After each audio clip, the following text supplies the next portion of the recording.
Dag Sally, ek is Veronica Fourie en 'n Senior Mind Moves fasiliteerder. Daar word nie verniet gesê dat 'n mens nie jou ore moet uitleen nie. Want as 'n mens jou ore gereeld blootstel aan harde musiek en geraas en selfs kinderpraatjies, kan dit 'n mens se gehoor belemmer. Gehoor is ons tweede sintuig wat verswak naas die oë. So ons moet baie kieskeurig wees wat ons by ons ore inlaat. En dit geld nie net vir geraas en klank wat hard is nie, maar ook vir voorwerpe. Moet dus nie sommer oorstokkies in die ore druk nie. Vra eerder 'n dokter om die oortollige was te verwyder. Dit is so noodsaaklik dat ons gehoor moet onderhou, want dit is ook gekoppel aan ons geheue.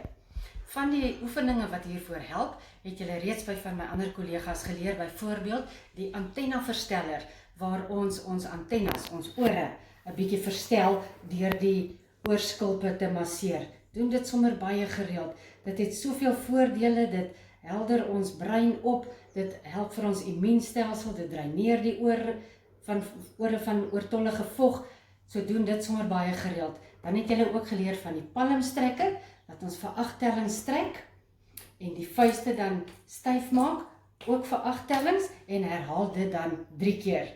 Vandag wil ek vir julle leer van die temporale tikkies. Nou dit is 'n oefening wat ons doen, waar ons hande skulpies maak, of bakkies maak, en dit oor ons ore sit, en dan ligte tikkies rondom die ore maak. Dit veroorsaak 'n vibrasie, wat dan die senuwee aktiveer, en 'n boodskap na die brein stuur. Nog 'n oefening, dit is baie goed as 'n mens jou brein wil verhelder, sodat jy lekker kan bingo speel, en sudoku kan doen. En dit is iets waarvan ons almal baie hou. Nog 'n goeie oefening om te doen is die nekdraaie.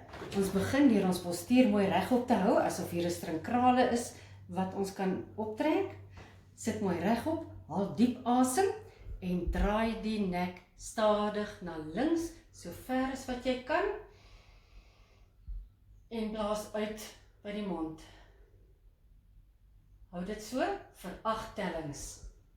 Draai dan stadig weer vorentoe en doen dieselfde na regs. Haal diep asem deur die neus. Blaas uit by die mond. En hou die strek so vir 8 tellings. Herhaal nou hierdie oefening 3 keer. Dit het baie voordele nou weer vir om spanning te verlig en om jou luistervaardighede te verbeter. Nog 'n lekker wenk is om elke dag 'n bietjie buite te sit, die vars lug in te asem en fyn te luister na die geluide om jou. Tot volgende keer.